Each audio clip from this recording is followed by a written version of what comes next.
Isn't it funny that when I put a thumbnail out where I'm all excited, I never get any views? If I put a thumbnail out where I'm a little bit doom and gloom, then I get loads of views. This YouTube world is a funny, funny little game. That actually hurt. Well, good morning everybody and welcome to another Sunday morning show. These Sundays seem to just fly by. One country to the next country to the next country, and then back here at the beautiful Churston Golf Club, my home. Today's video is all about reflection for me. Whenever I finish a Pro-Am event, I always like to kind of reflect on exactly what has gone on. Some of you may have seen in a 2-ball golf podcast with myself and Lester. Lester was there trying to persuade me that quitting PGA golf is not the way forward, and it always takes me a little bit of time to kind of reflect on exactly what went on in the Pro-Am, how I played, what was I feeling, and I thought today I might just run you through what kind of happened when I was out there, because I tried to explain it a little bit when I was out on the golf course, but those videos didn't really kind of come together how I'd hoped, because it just got so busy filming, playing golf, playing badly, trying to score, trying to piece together a team score as well, which was really important to me, as also with any Pro-Am I play in. It's also a time for reflection on, for me, 2023. Not gonna lie, 2023 has been, I would say, not the best year for me personally, but I always think it's a good time to reflect on what's kind of happened, like I said, in 2023, and then what do I want to do in 2024. We're in negotiations at the moment with my contracts for 2024. Do I want to continue with those contracts? Do they want to continue with me in those contracts? Which is, again, conversations that I've got to have with these brands that are associated with the channel. I love them being part of the channel, but, you know, do things need to change? Do I want to have a little look at maybe some other equipment? I test so many different types of equipment out there. Sometimes I do find little kind of areas of my game that I do struggle with, and then I look at another club from another manufacturer and think, oh, well, maybe that might help my game just slightly. So it'd be interesting to see what do I want to do for next year. I do want to do some more club reviews. How do people look at me when it comes to a club review? Do they believe everything I say when I'm reviewing a tailor-made driver, should we say, compared to a Titleist driver? These are all really important points that I've got to consider moving into next year. And just before I hit this shot, I do want to tell you that in this video I'm going to be doing I can't say it, because as soon as I say it, the robots in YouTube decide that they're going to do it as well, and you end up getting spam messages that pretend that they're me. They're not me. It was a bit chunky. So to kick things off at the Victoria course was a feeling of anxiety standing, not on necessarily, well, yeah, on the first tee. And first tee nerves is a big one for everyone, and maybe I'll come on to that as we get on to maybe the next tee box and just tell you how I kind of feel over the ball, and then what I do to try and compensate for that, which I know so many people do, maybe more in bunkers than, let's say, on first tees, or tee boxes, but ultimately it's the same type of feeling that comes inside for players. And I've done a video where we talked about the yips a couple Sunday shows ago. So for me, I have historically overhooked the golf ball, and then I went through a period of time where I blocked the golf ball from there, and those scars are still 100% with me, and it's something that I battle internally a lot. You don't see it, I don't see it. When I watch myself edit, I think, oh, well, what am I on about? What am I worried about? Technically, it could be improved slightly, but it's pretty good. I can get it around the golf course. But internally, I am fighting myself, because I see trouble right, I see a hook left, and then you have this, what I call the two-way miss that I had, or have, and certainly had when I got over to Portugal. Can you build confidence off a two-way miss? Your brain just fries, and you end up in a position where you get so clouded that you stand there and you just pray that it gets from A to B.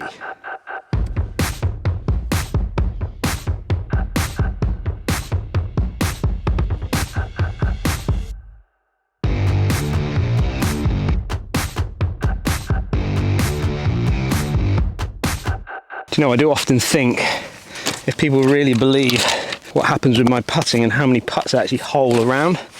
24, 26 and 28 putts last week. Good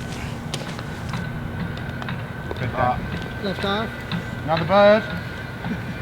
He's 2 under for the par 5. 2 under. Tearing him up. So it was the chipping and putting that really saved me to shoot the scores of 3 over, 2 over, 4 over that I shot in my 3 rounds out in Villamora.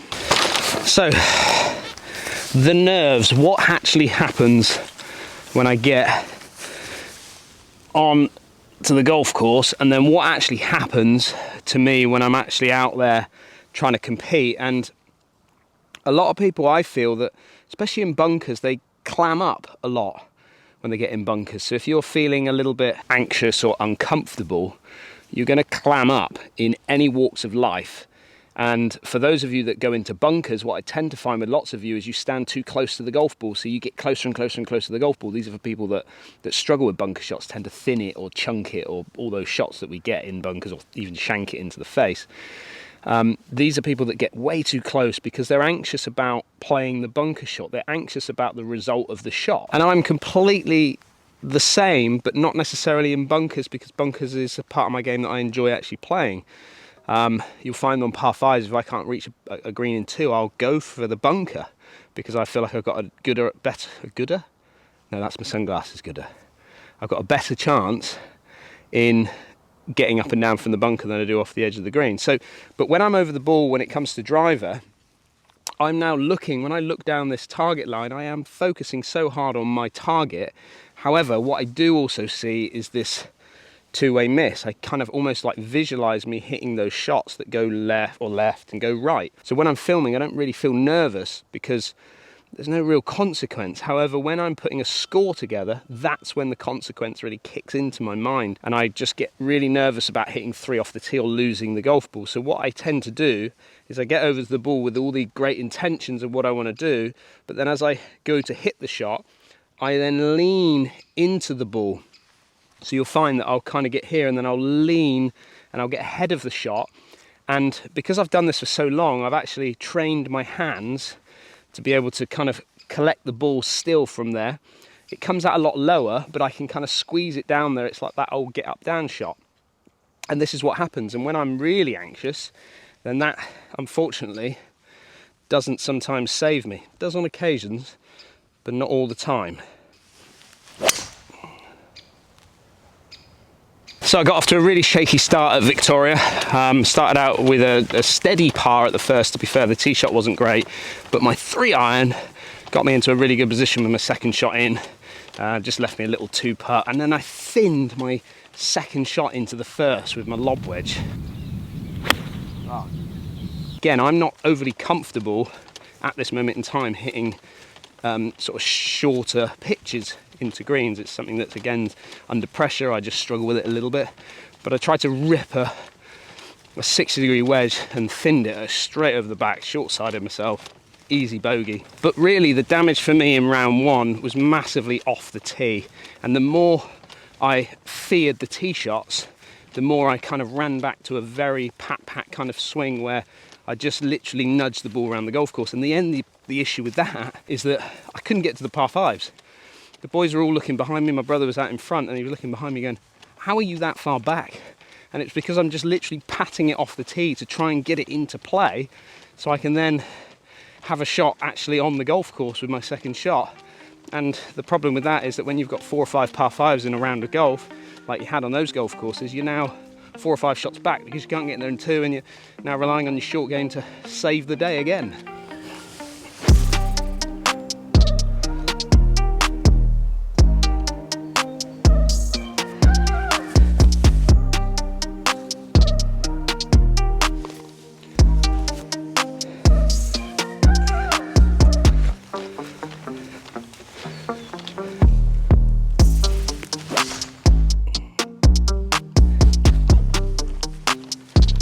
Now the great thing, and the thing that I'm probably the most proud of when it came to round 1 out in Villamora on the Victoria course, was that I did not give up. It's one of those rounds that's just like when you haven't got your swing, it's really difficult to kind of find a rhythm, as I've talked about during the early part of my round. But great bit of advice that I was kind of given by another pro actually when I was quite a lot younger, playing in a pro-am with them. They kind of assess their game in the first like 3 or 4 holes. You know, they'll see if they're swinging it well, if they're taking pins out and making some birdies or making some good pars, then they'll start pressing with their game. However, what he did say, which I've always sort of kept with in my mind, is the fact that if you're not playing well, it's about holding on for dear life. It's about, you know, trying to hit fairways, trying to hit middle of the greens, and just seeing what kind of unfolds through the round. And you've just got to fight hard for every shot out here. So then we move into round 2 at Pino, and I really like Pino. I think it's a beautiful golf course. It reminds me a lot of Pal's golf club down in Spain, near not far from the Catalonia resort down there, and very much lots of overhanging trees, those kind of mushroom style pine trees, which are just gorgeous, absolutely stunning, and even better when you put the drone looking over the top of them. But Pino is a very tight golf course, and again, for someone like me who has just lost an awful lot of confidence going in to that event, especially after round 1, just trying to get control of my golf swing, I worked on it on the range in that morning before we teed off, and then really annoyingly I kind of lost my ball down, I think, the 2nd hole. Just glaring sun, couldn't see it go. It went down the left hand side, I didn't even see it go off the tee, and got down there, couldn't find it.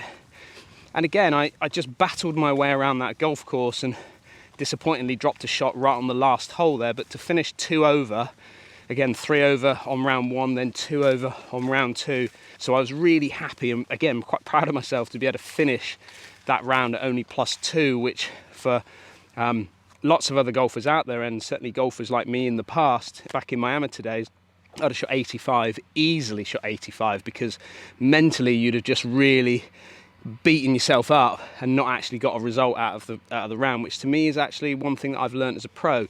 You can never give up, and you've got to keep plugging away, because you never know. You know, there's lots of people out there that can shoot big numbers and will shoot big numbers because mentally they're not fully there. So you can wipe out probably 3/4 of the field for that if it's a struggling day. And that's what I did. I just ground it out, and again managed to get myself to 2 over par, which wasn't great, but it got me round.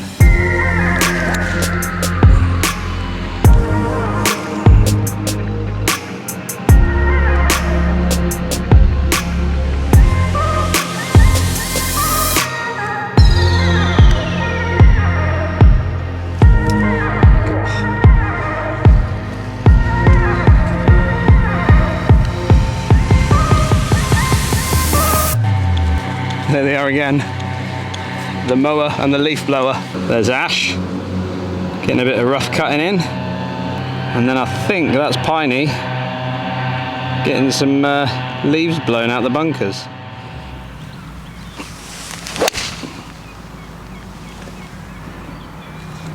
Joe the Pro's 3-iron then.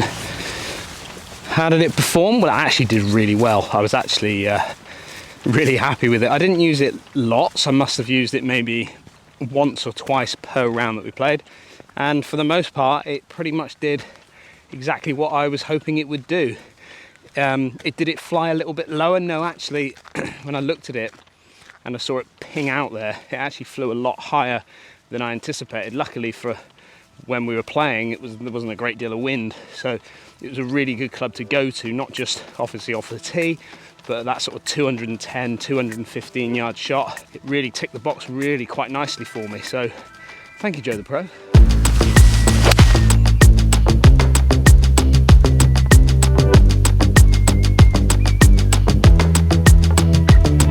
The other club that I was really happy with when I was away is the 46-degree Specialist Vokey pitching wedge. I've taken my pitching wedge out of the bag, put this one in.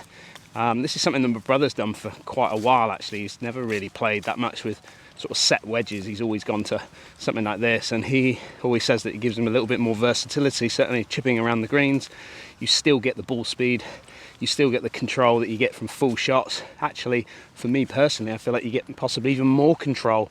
And what I mean by that, and this is probably why I've used blades for such a long time, is I just got one shot with my T100 pitching wedge, which kind of flew a lot further than I was kind of anticipating, and that was purely from it getting a bit of a jumper, a bit of a flyer. Whereas I feel that with these clubs, and certainly when you get blades in your hand, you don't get that as much. That was terrible. That was a terrible putt. Ooh. So following on from round 2, I actually had the opportunity, because we teed off early in round 2, had the opportunity to go to the range for quite a while, and James Ruth came over and had a chat with me about kind of my alignment a little bit, saying that my shoulders were very much open, which would sort of indicate that my path was getting a little bit left on me, getting that ball moving from left to right quite a lot. And then Paul came and spent probably about an hour or so with me, just trying to get me to focus on more of the midsection of my body, trying to get my feeling of turning more rather than kind of lifting the club up, which is a tendency that I do a lot, which is why I get those sort of like little squeezy ones out there. So he just got me to get the sense of just feeling like I could rotate my shoulders more on the takeaway, feel like I get that club a little bit more behind me, get it away from my body, which is something I've worked on for a long time, and then just feel like I can really turn hard through the shot. I've also had an email in from one of the subscribers that's sort of picked out a couple of points, so I do thank you for that. Something to do with where my elbow is at the top of the swing, I believe. Getting that club in a better position at the top allows you to be able to turn onto the ball just that little bit better. So had a lot of work being done after round 2, moving into round 3, final round.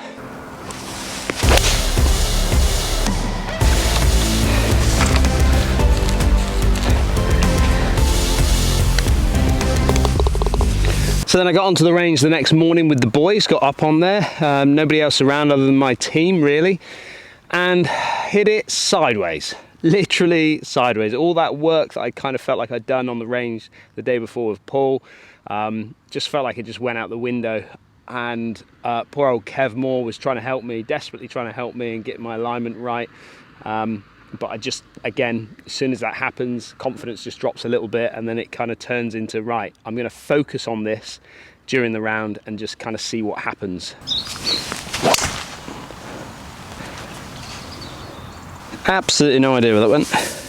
However, the old course, my 3rd and final round, team have been doing pretty well. We're really happy with how the team have got on, and we love the old course. It is to me, it's the kind of like dream members course. It's somewhere where you'd enjoy playing all the time, especially when the sun's out. It's stunning. But obviously going on to that first tee, losing a bit of confidence from the range, but focusing on the fact that I'm going to commit to what we worked on the range the day before and stick with it and see what happens.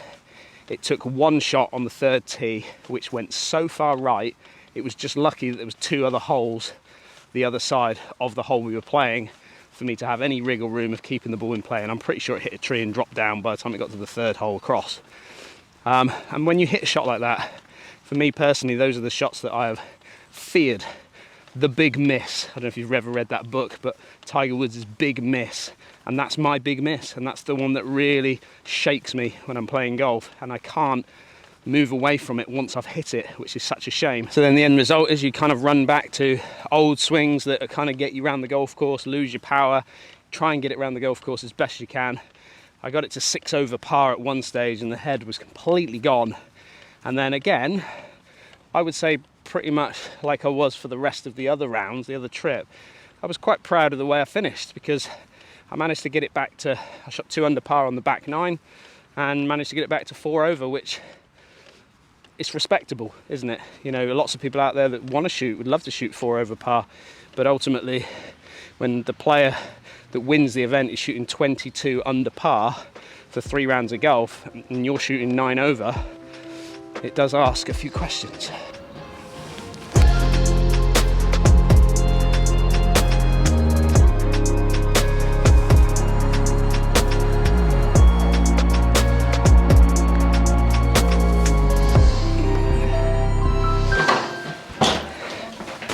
Hello. He's a boy. Hello. Yeah. Hello, big boy. JMG. Looking for one of these badgers. You are putting together vlogs from the vault. From the, yeah, that's what we called it, isn't it? From the vault. From the vault. Where you put together a 6-parter or 4-parter or 3-parter and make it one big part, and make then it one big can watch part. It. Look at that. Bang, bang, bang, bang, bang. How long's that video? Should we find out? Yeah. This will be like a little movie, 1 hour 49 for everyone to enjoy. Oh, lovely. There you go. Kind of like, I would say this is like a Saturday style evening Yeah. vlog that we that'd put be out. smart. When we've put them out in the past, the reason why we do this is because when we've put them out in the past, people have really enjoyed them. Absolutely, Kind of reliving some of the vlogs that we've done in the past, and this one is This is Bramshaw Forest, which is one of your little favourites, actually, isn't it? It's the answer to all of golf's problems, I think. Bramshaw Cheap Forest. and lovely Well, and cosy. there's no massive expenses on the golf course other than cutting the greens and maintaining the greens. Exactly. The rest is the animals look after the rest. Exactly. Going old school. So I mentioned earlier that we were going to be doing on this particular video, and it's in association with Shotscope. Lots of you I know that I use Shotscope and have done for the last couple of years, and we use it especially when we do our break pass series. And some of you may have spotted that in previous videos I've been using the tags at the bottom of the club, which are grey. Well, this is actually their Connects system, which is it's basically a system that works directly with your phone. So it means that you don't have to use the watch or the GPS system that what I would use, let's say, on the back of my Shotscope rangefinder. Connects is something that you can purchase as the tags. You link it to the phone, and then you can basically then get the app free of charge. Now, this product would retail at around £99 UK pounds, and we're going to be, for this particular video, so you get the aerial hole flyover kind of look from the app. You get 16 of those tags to go into your golf club, so you can kind of move them around from different clubs to different clubs depending on what your setup is in the bag. Obviously you've got all the performance tracking with that as well, which means that when you play around a golf, it will track all of your shots and tell you some of the numbers, well, large amounts of numbers when it comes to strokes gains, and obviously how you're performing with each club in your golf bag. And then the final thing that you get with the actual app itself is you get the GPS system as part of that app, so you'll be able to use it as basically your own GPS system when you're out on the golf course. Now, if you want to this particular prize from Shotscope, then all you need to put down in the comments is the word Shotscope. And while we're on the subject of, we have a lovely spread on our table here. We do have a nice spread. We do. And this was actually your idea, Dan. I have the odd idea, Jordan. I will not take credit for this. This was all you. And what we've got is our kind of DHG 12 Days of Christmas. Oh, nice. Eh? Yeah. How about that? But we're going to go every other day, aren't we? Every other day. So it'd be the first, The first. the third, Yep. the fifth, Every 2 the days. seventh, yep. But there is a catch. Because these are some awesome prizes, in order to be eligible to win these, you have to be a member of the channel. Now, what I would say is if you're a real big subscriber of the channel and you are considering, let's say, even a bus tour for next year, what you spend in 1 year as becoming a member, you actually get back from the first bus tour that you go on, because there's a 10% discount on any bus tour trips, which actually that saving of one bus tour is what it would cost to be a member. Yeah, at least. It's yeah. almost nothing. Exactly, yeah. That's exactly right. What amazing. I don't know what to say, it's just amazing. Other than amazing. And Yeah. obviously you do get the discount in the shop as well for being a member and all of those sorts of things. And on the note of the shop, leading up to Christmas, we're going to be running a 25% discount on literally everything. Hang on a minute. Yeah. We're giving away 25%. You know I don't like giving away much. I'd think of it as more of giving back rather than giving away. Yeah. Yeah. Let's give back. Give yeah, back. Good idea. 25%. 25% in the shop. It will end on the 24th. It'll end on the 24th. Yeah. So if you want to buy some Christmas presents for your mates or yourself, you can even buy yourself. There's no shame in that, is there? No, not at all. Not at all. Then Absolutely not. dhgolfshop.com, the link is in the description. Well, I hope you enjoyed this week's Sunday morning show. A bit of an insight into how I was feeling when I was out on the golf course competing. Some say that I actually probably need to get out and compete maybe a little bit more to get me a little bit more confidence when I'm out on the golf course and get me more comfortable when I'm playing in competitions. But I am going to be working on my game this winter. I will share that one, obviously, with you, and will hopefully be back out competing again very soon. Thanks for watching. Don't forget to hit that subscribe button, and I'll see you again next Sunday.